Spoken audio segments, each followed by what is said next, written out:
This program is supported by SMC Infrastructure, building a better world.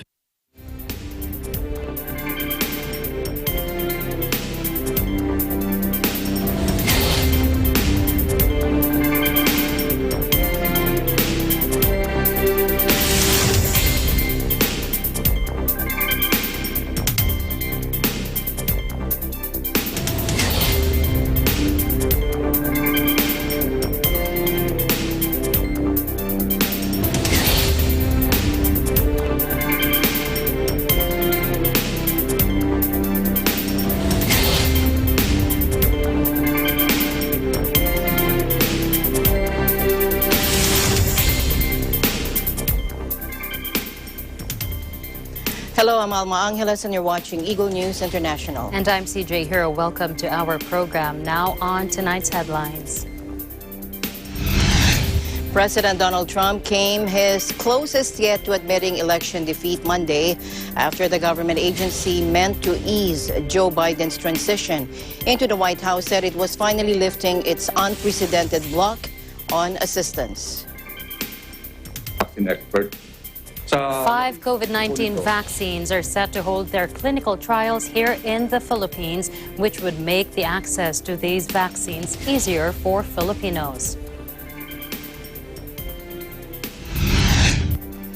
Tokyo Governor Yoriko Koike says the best scenario for the Tokyo 2020 Olympic Games would be the world's athletes gathering in the Japanese capital to compete in front of full-capacity spectators, and she hopes good vaccines would make it possible. Finally, Sand Art warns that thousands of children are at risk of dying indirectly from COVID-19.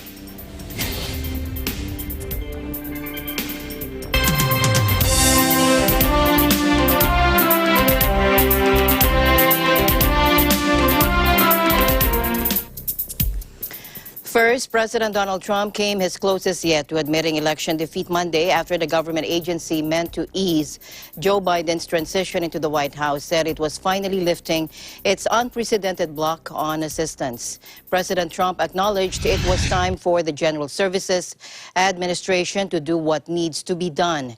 In the same tweet, he insisted that he was still refusing to concede, saying, "Our case strongly continues. We will keep up the good fight, and I believe we will prevail." But for the Republican to sign off on the GSA's decision to work with the Biden transition team signaled that even he sees the writing on the wall after 3 weeks of evidence-free claims that the November 3 election was stolen from him. Now, this means that Biden's team will now have access to funds, office space, and the ability to meet with federal officials. Biden's office, which hours earlier announced a highly experienced group to be nominated for top U.S. foreign policy and security posts, said the GSA would now allow support necessary to carry out a smooth and peaceful transfer of power. U.S. President-elect Joe Biden arrives at the Queen Theater in Wilmington, Delaware, for a virtual meeting with the U.S. Conference of Mayors. Before going in, Biden was asked if he expects Republicans to put up roadblocks to his cabinet nominations, to which he replies. Sir, do you expect Republicans to put up any significant roadblocks to your nominations? Are you kidding me? Why'd you go with national security first? Because it's national security. Thanks.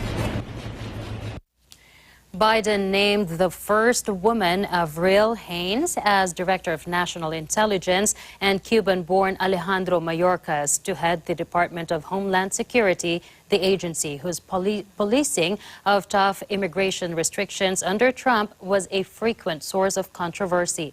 Signaling the Democratic president-elect's campaign promise to raise the profile of global warming threats, he named Kerry as a new special envoy on climate issues. And in further message of U.S. re-engagement with the international community, Biden named career diplomat Linda Thomas Greenfield for UN ambassador. Jake Sullivan, who also advised Biden when he was vice president under Obama, was named national security advisor. The pics underline an emphasis on professionals whom Biden already knows so well. Here in the Philippines, 5 COVID-19 vaccines are set to hold their clinical trials, which would make the access to these vaccines easier for Filipinos. Now, this was according to the Philippine COVID vaccine star, Carlito Galvez, in his report to President Duterte on Monday night. Now, these 5 vaccines are among the 9 which have already undergone phase 3 clinical trials and have showed promising results. The 5 vaccine developers, which are set to hold their clinical trials here in the country, are the following: China's Sinovac, which produces the vaccine Coronavac or Coronavac, Janssen Pharmaceutical Companies of Johnson & Johnson, Russia's Gamaleya National Center of Epidemiology and Microbiology, which provides the Sputnik V vaccine, the British-Swedish multinational pharmaceutical and biopharmaceutical company AstraZeneca, and China's CanSino Biologics, which has chosen middle and lower income countries over Western nations to test the effectiveness and safety of its COVID vaccine.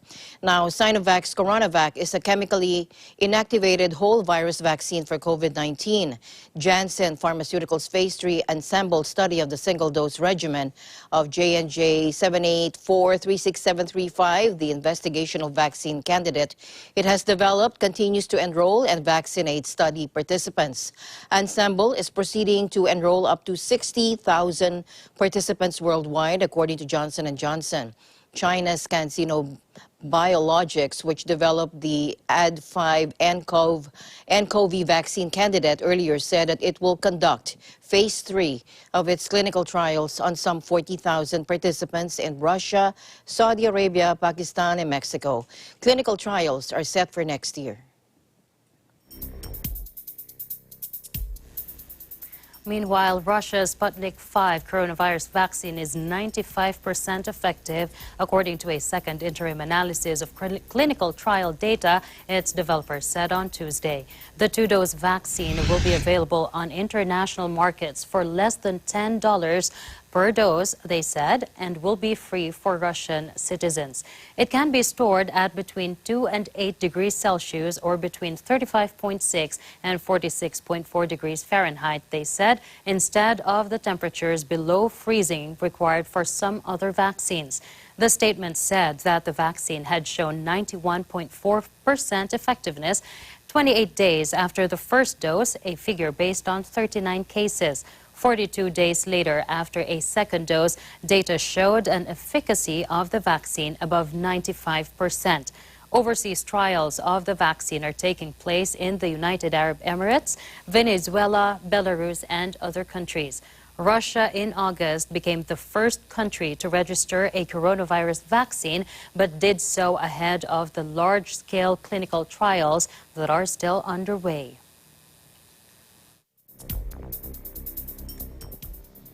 In other news, Australia will likely require international arrivals to be vaccinated against the coronavirus or face a prolonged quarantine as officials sketch out what new normal virus restrictions may look like. Although no final decision had been made on how to proceed when a vaccine becomes available, Australia's Health Minister Greg Hunt suggested Tuesday that a vaccination or a strict 2-week quarantine would be a condition for entry. The comments came as Qantas CEO Alan Joy said international travelers would need to be vaccinated against COVID-19 to fly with the Australian flag carrier. For 8 months, Australia has had virtually closed off from the rest of the world with a blanket ban on non-residents entering the country and citizens strongly advised against all foreign travel. But with promising results in vaccine trials, Hunt suggested Australians may start receiving doses as early as March. Meanwhile, Qantas Joyce predicted the airline rule would likely become standard practice around the world. Other major regional airlines, however, said it was too early to comment on what travel requirements might be when a vaccine becomes widely available.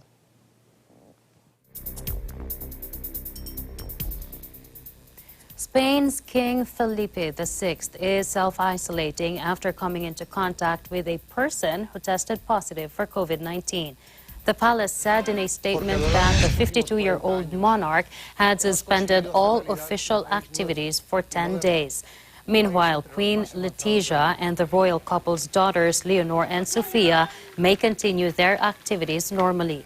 Crown Princess Leonor self-isolated for 2 weeks in September after a COVID-19 infection was detected among her classmates. She later tested negative. Spain is among the countries hardest hit by the coronavirus pandemic, with more than 1.5 million cases and more than 43,000 deaths.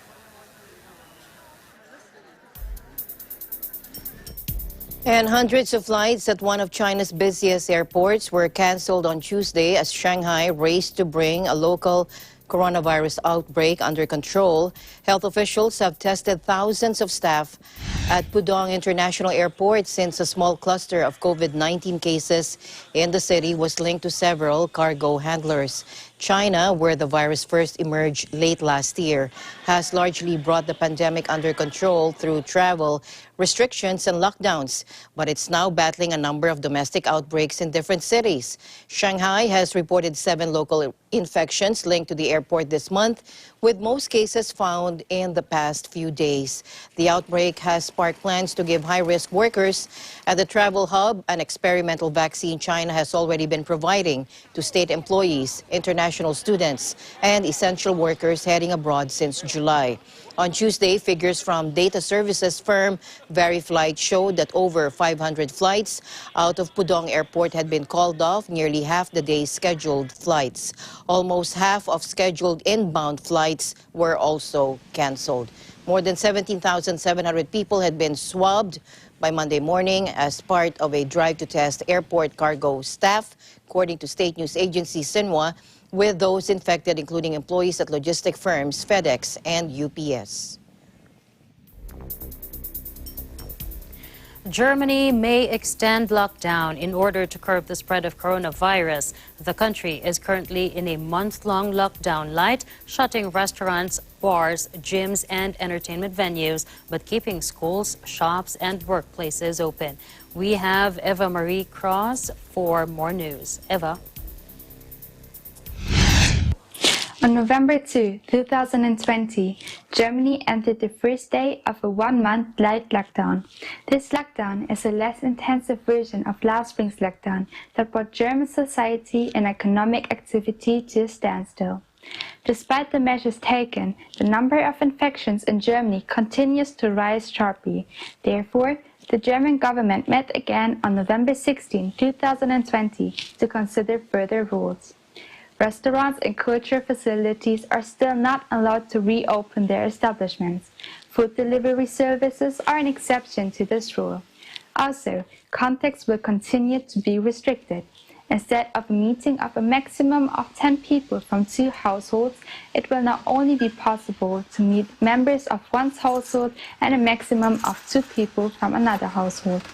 This change in the contact restrictions is intended to serve as a preventive measure for the health authority and at the same time protect the entire health system from overburdening. In a video conference, Chancellor Merkel said, "The virus will continue to dominate our lives for some time to come. This also means that we will not be able to meet each other directly without any problems." In contrast to the last closure, when schools and kindergartens were closed, the authorities stated that these facilities would remain open. Also, children and young people are now only allowed to meet with a steady friend in private to reduce the risk of infection. According to the federal government's will, particularly vulnerable people such as the elderly, the sick, or those with pre-existing illnesses are to receive FFP2 masks at reduced prices from December onwards to protect them from the coronavirus. Furthermore, the administration also decided that the borders will remain open and that shops will remain open with 1 customer per 10 square meters being allowed. Chancellor Angela Merkel also promised that economic support would be provided to companies if they were affected by the new measures. Companies with up to 50 employees and the self-employed are to receive 75% of their income support. Larger companies will have to rely on EU rules for aid, which will vary from company to company. She also said that emergency loans will be made available for the self-employed, while small businesses with fewer than 10 employees will have access to very cheap loans. However, the German government encourages anyone who can run a home office to do so. We will continue to keep an eye on the current situation here in Germany. I am Eva Marie Krause for Eagle News International, and we live in interesting times. Thank you, Eva. Italy, one of the countries worst hit by the global coronavirus pandemic, on Monday passed the threshold of 50,000 deaths from COVID-19. The health ministry recorded another 630 deaths, taking the total to more than 50,000, now 50,453. And in addition, a further 22,930 cases were recorded since Sunday, reaching a total of 1,431,795. The Italian government has sought to avoid another lockdown after it crippled the economy, focusing instead on regional restrictions alongside a nationwide nighttime curfew.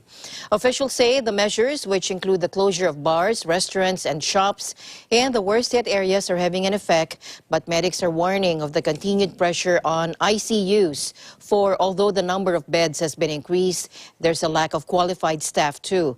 Prime Minister Giuseppe Conte said last week that Italians should expect a more sober holidays this coming without holiday eve gatherings, hugs, and kisses.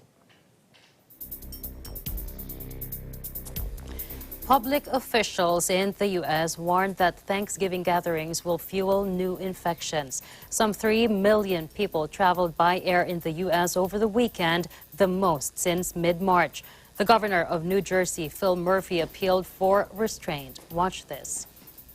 From this deadly virus. We know this is not what we're used to, nor what any of us want to do. And we know that there are those who are so yearning for normalcy that they are willing to risk their family's help for a big Thanksgiving with generations crowded around the table. Please, we urge you one last time to think beyond this holiday and past yourself to the days yet to come, and to doing all you can to make sure that everyone you love will be able to see those celebrations. Let's be safe. Let's be smart. Busy airports and serpentine queues at testing sites. Many Americans still plan to celebrate Thanksgiving with extended family Thursday, despite authorities warning they risk exacerbating the coronavirus pandemic engulfing the country. Stopping short of issuing an outright ban, the U.S. government's Health Protection Agency has, for the first time, called on Americans not to travel for the annual holiday.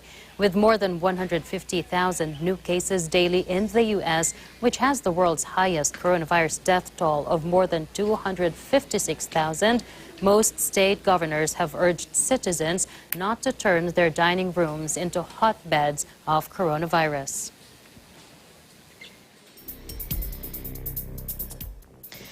To other news now, a Hong Kong man was dragged from a court shouting democracy slogans and remanded into custody on Tuesday after becoming the third person to be charged under a sweeping new national security law. Ma Chun Man, 30, was bundled away by police as he shouted, "Spread the word, democracy is cultivated with blood and sweat," after being charged with inciting secession, one of the new national security crimes. Prosecutors said Ma was arrested 7 times by police between 15th of August and the 22nd of November, and that he had chanted slogans calling for Hong Kong's independence from China. Defense lawyers said Ma was a food delivery driver who lost his job last month and lived at home with his parents and brother. Their request for bail was denied, and Ma was remanded into custody until his next court appearance in February next year. Beijing imposed its new security law in late June. It targets 4 new crimes: secession, subversion, terrorism, and collusion with foreign forces. The law also granted China jurisdiction over especially serious crimes and empowered the mainland security agents to operate openly in Hong Kong for the first time. National security crimes carry between 10 years to life in prison, and bail is usually denied.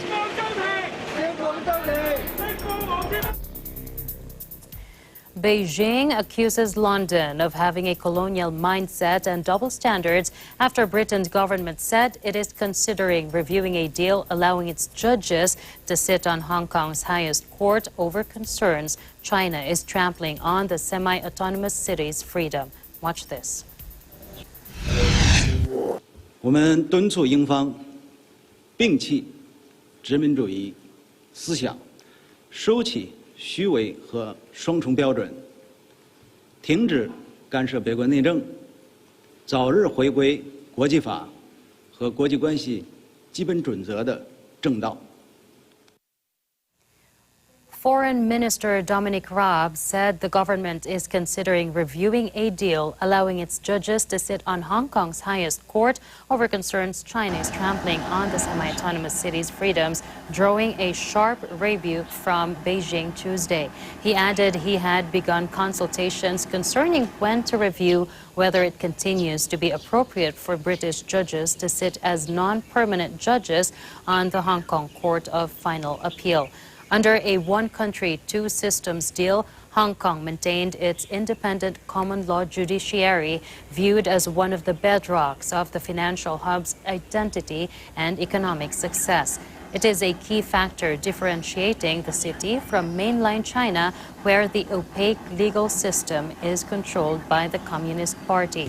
Under the Basic Law, Hong Kong's mini-constitution, senior judges from common law jurisdictions are able to sit as non-permanent members of the city's Court of Final Appeal. If Britain, which handed Hong Kong back to China in 1997, were to pull its judges, it may add pressure to allies like Australia and Canada to do the same.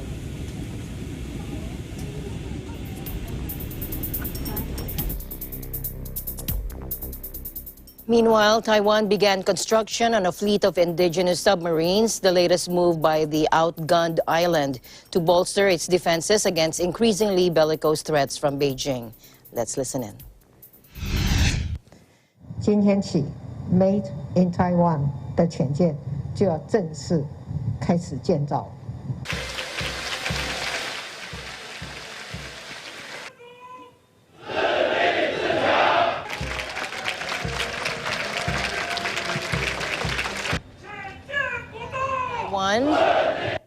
我们透过动工，让世界看见台湾守护主权的强烈的意志。 Democratic Taiwan lives under the constant threat of invasion by Communist China, which views the self-ruled island as part of its territory and has vowed to one day seize it by force if necessary. Beijing has piled on military, economic, and diplomatic pressure since the election of President Tsai Ing-wen in 2016, in part due to her refusal to acknowledge its stance that the island is part of one China. The long-mooted project aims to deliver 8 new submarines, with the first expected by 2025, according to officials.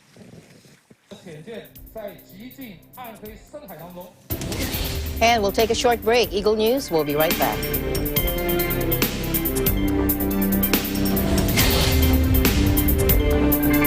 This portion is brought to you by Kerry Corporation, your ventilation and air conditioning specialist. Services offered: supply and installation of elevators, escalators, air conditioners, ventilators, jet towel hand dryers, generators, access control system, factory automation and modernization.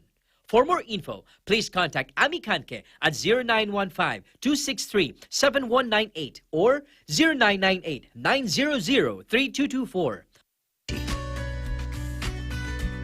Star Tollway is a 41.9-kilometer highway that stretches out from Santo Tomas, Batangas all the way to Batangas City. An important component of the company's portfolio, the NAIA Expressway project is a 5.4-kilometer elevated expressway that connects the Skyway system to NAIA Airport terminals and the entertainment city. SMC Infrastructure's ventures also include other projects aside from the toll road business.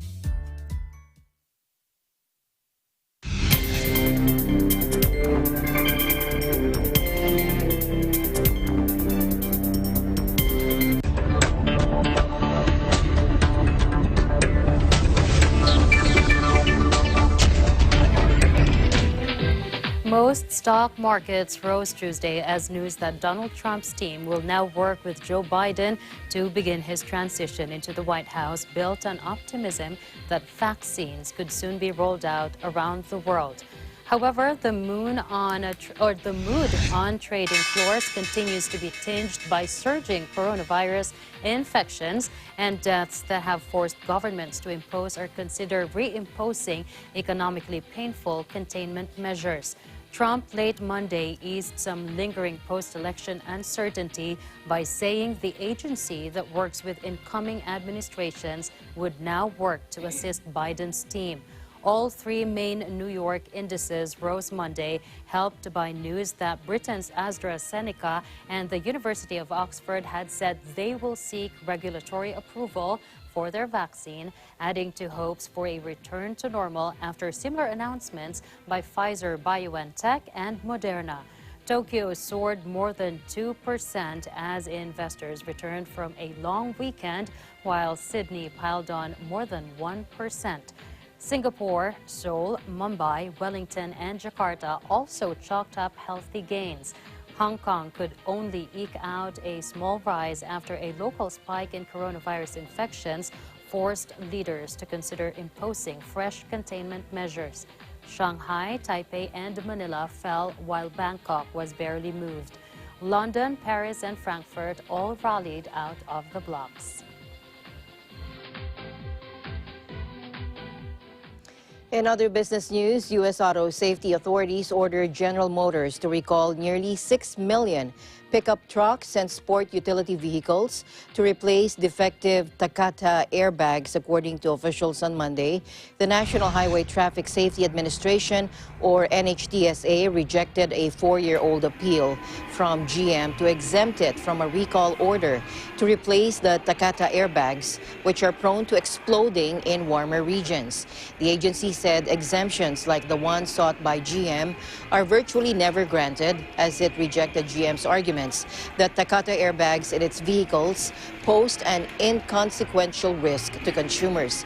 The decision cited more than 300 public comments from consumers and others opposing the exemption from GM. It also dismissed the significance of the lack of known accidents tied to GM from Takata airbags thus far. The NHTSA said the recall pertains to a dozen vehicles from model years 2007 to 2014, including the Chevrolet Silverado, the GMC Sierra, and the GMC Yukon. The agency gave GM 30 days to establish a schedule for notifying vehicle owners and repairing the vehicles. NHTSA has confirmed 18 fatalities in the U.S. due to Takata airbag explosions and another 250 cases in which people have been injured. About 63 million airbags have been recalled. General Motors is abandoning a legal challenge to California's clean air standard. The automaker said today that it no longer backs the Trump administration's lawsuit against letting the state adopt its own rules. Instead, CEO Mary Barra said that GM agrees with President-elect Joe Biden's plan to use or to expand the use of electric vehicles. Barra said she was inspired by Biden's Build Back Better plan, which outlines a clear intention to expand vehicle electrification in the United States, create 1 million jobs, install 550,000 charging stations, and position American auto workers and manufacturers to win the race for electrification. Biden welcomed the move, calling it encouraging news for our economy, our planet, and the long-term success of American auto workers. In aviation news, international air travelers will need to be vaccinated against COVID-19 to fly with Australia's Qantas, according to the airline CEO, adding that the rule was likely to become common across the industry. Qantas CEO Alan Joy said late Monday the Australian flag carrier would implement the measure once the coronavirus vaccine was made available to the public. Joyce predicted the rule would likely become standard practice among airlines around the world, with governments and airlines currently considering the introduction of electronic vaccination passports. Australia's international borders have effectively been closed since March to curb the spread of the virus, which has already claimed more than 1 million lives worldwide. And the country has even limited the numbers of its own citizens allowed to return each week, leaving tens of thousands of Australians stranded overseas. Now, Qantas has grounded more than 200 planes and fired 8,500 staff as it attempts to offset a $1.9 billion loss caused by the collapse in demand for air travel. Prime Minister Scott Morrison has said Australia is seeking to create travel bubbles with other countries that have curbed the spread of the virus. However, the country is unlikely to fully reopen to international travelers until a vaccine is widely available. Western Union has closed its Cuba operation on November 23 following new U.S. sanctions that prevent it from working with Havana's military financial firm, Fincimex. Watch this. Yo tengo familia en los Estados Unidos y la familia mía me manda dinero a mí, a nosotros y a los americanos. Meter esa ley, ya nosotros los cubanos tenemos que optar otras medidas. Muchas personas se van a quedar sin remesa. On its Facebook page, Fincimex and Western Union have decided to suspend from 23 November or the 23rd of November the transfer of money from abroad, as well as the U.S. money transfer companies 407 agencies in Cuba. It follows new U.S. sanctions targeting the involvement of the Cuban military in remittances, money sent from abroad to relatives back home, a valuable daily support for many Cubans. U.S. diplomat Michael Kozak, acting Assistant Secretary for Western Hemisphere Affairs, said on Twitter that the Cuban government knows what it needs to do to allow dollar transfer to happen. Simply ensure money stays in the pockets of Cuban families, not the military or the Cuban military. Fincimex said the interruption to money transfers is the unique and exclusive responsibility of the U.S. government. The company has been Western Union's local partner for more than 20 years. It accused the U.S. government of policies aimed at suffocating the Cuban economy in the midst of the COVID-19 pandemic.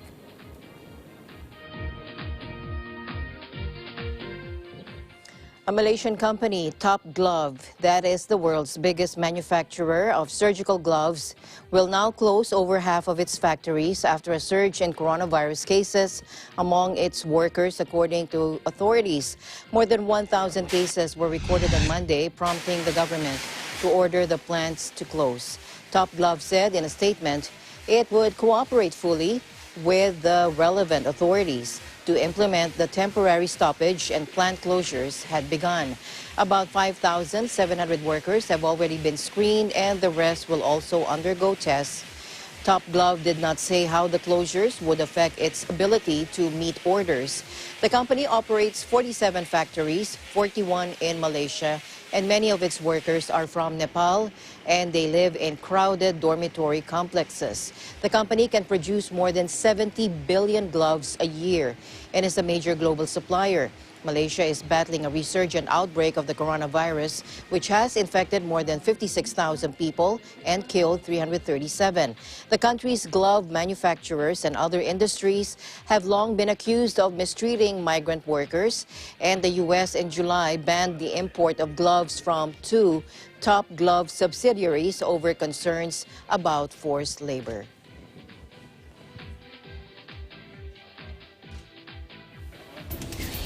We have more updates for you. Please don't go away.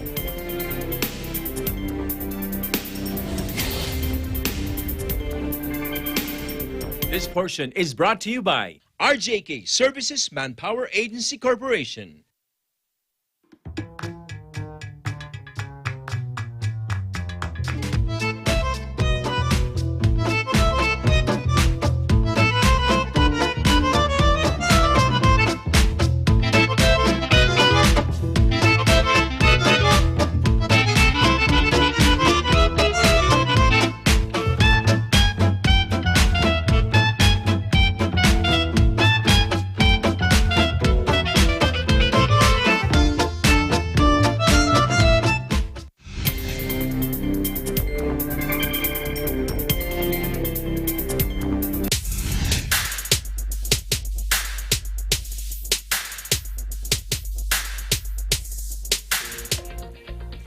Levels of carbon dioxide, or CO2, in the atmosphere hit a new record of 410.5 parts per million in 2019. That, according to the World Meteorological Organization.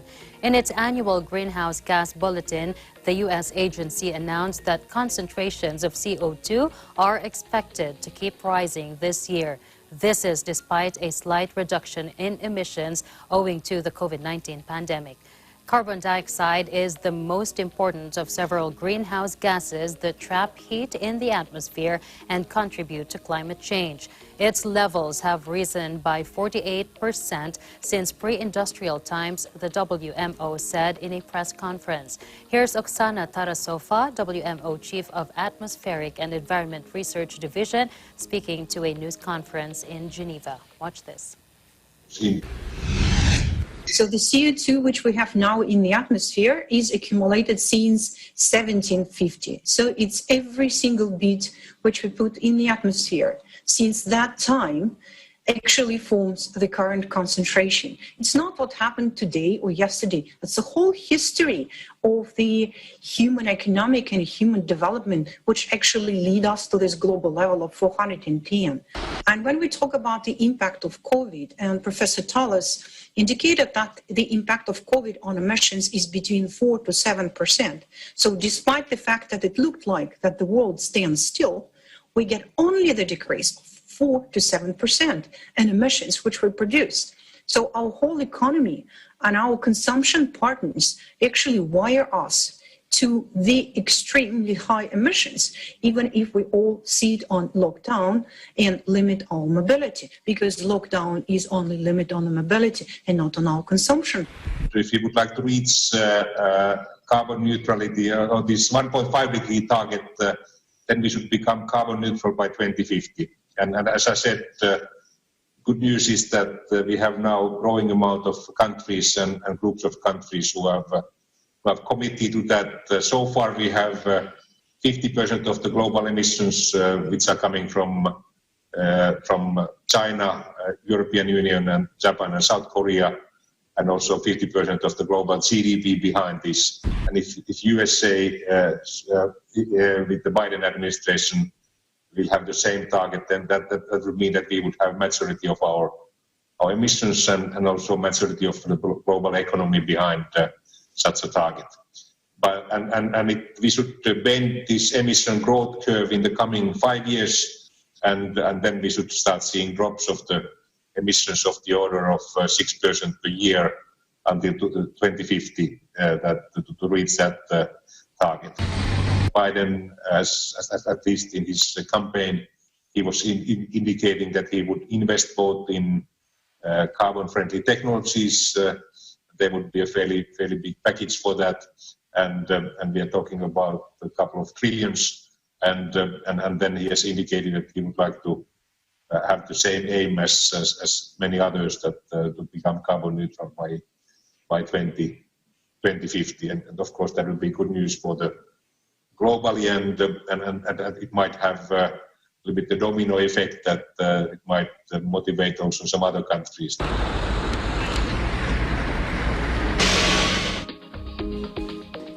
Freak ice storms following an abnormal weather phenomenon has left 150,000 people without water and electricity in the far eastern Russian city of Vladivostok and prompted a state of emergency. The exceptional weather brought down cables and trees, with the government of the Primorsky region declaring a state of emergency. Regional administration's deputy head, Elena Farkamenko, said it would take several days to restore power.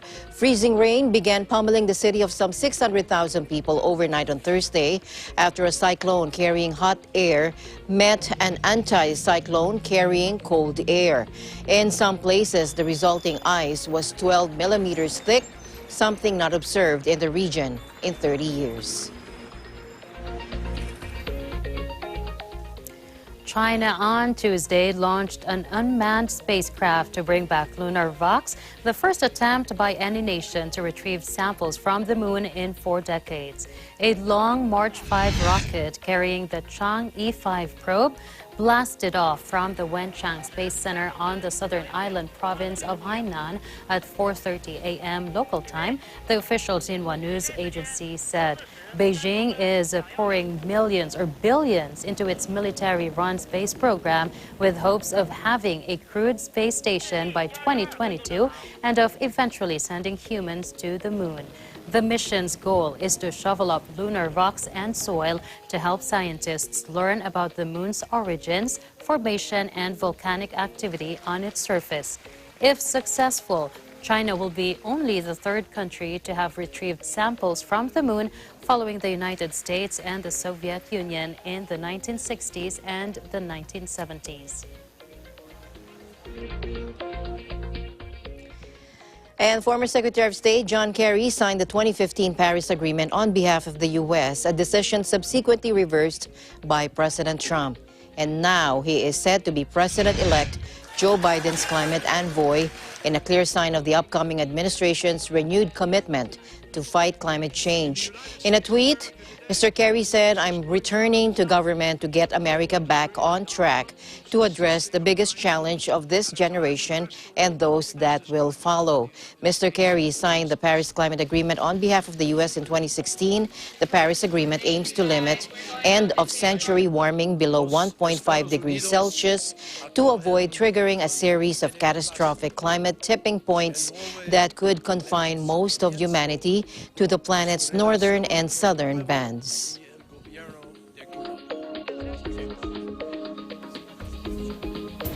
And we have more news for you. Eagle News, we'll be right back. Stay tuned.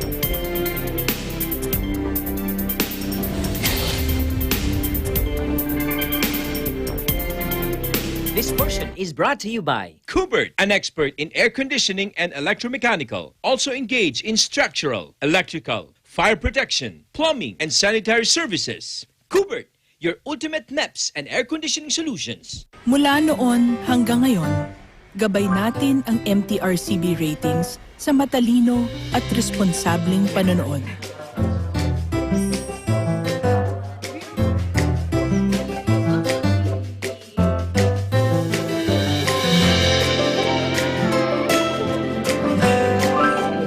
Sa tamang pagsunod sa MTRCB ratings, ginagawa nating ligtas at makabuluhan ang panonood ng bawat miyembro ng pamilyang Pilipino.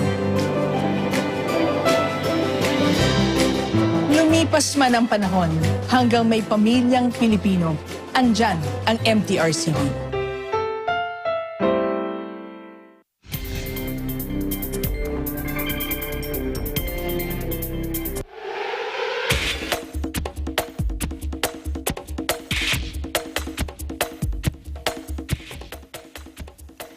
Tokyo Governor Yuriko Koike says the best scenario for the Tokyo 2020 Olympic Games would be the world's athletes gathering in the Japanese capital to compete in front of full-capacity spectators, and she hopes good vaccines would make it possible. Watch this. ベストシナリオはやはり各国の選手の方々が安心して、安全で、来られて、安心安全な大会をフルの観客の下で、行うというこれまでの形でありながら、そのためにも徹底をしたコロナ対策を取っておくということで。バッハ会長は滞在中に、また私との会談の際も述べられておられましたのは、IOC としてワクチンを選手にや関係者に提供する用意があるということを強調しておられたのは印象深かったです。Olympic chief Thomas Bach said Monday he is very, very confident that spectators will attend next year's Tokyo Olympics.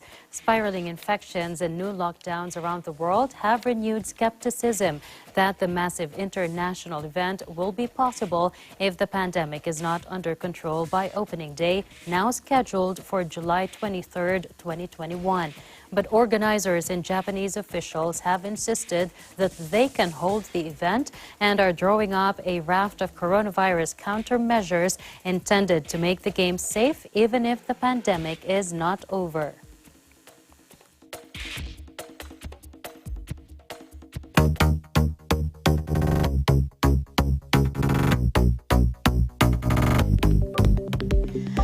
Over 4 decades after terrorizing beachgoers in Jaws, the blockbuster movie's 25-foot shark model has been installed at Los Angeles' long-awaited Oscars Museum.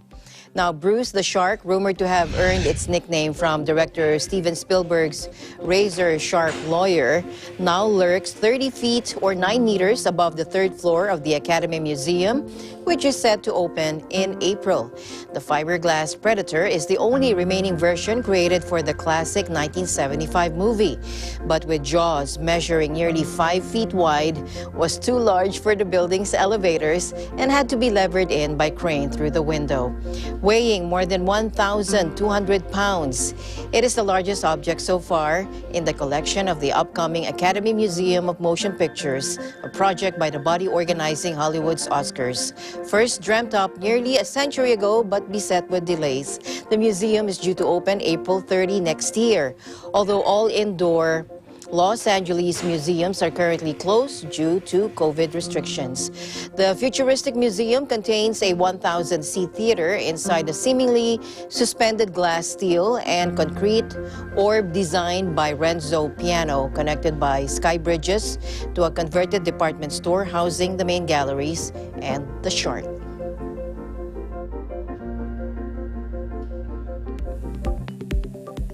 An 11,000 square meter art installation created by the artists from Sand in Your Eye on a hill by Hebden Bridge in northwest England shows a child's face made out of sand. Take a look.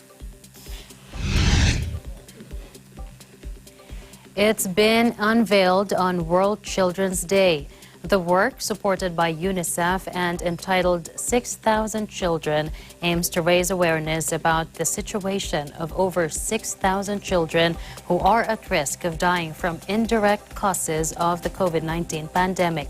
The work of professional land artists from Sand in Your Eye, the artwork was inspired by a TV report on the impact of COVID-19 on already terrible situation for children in Yemen. World Children's Day highlight the challenges faced by children around the world, calling on global leaders to include their needs in global recovery plans from the pandemic.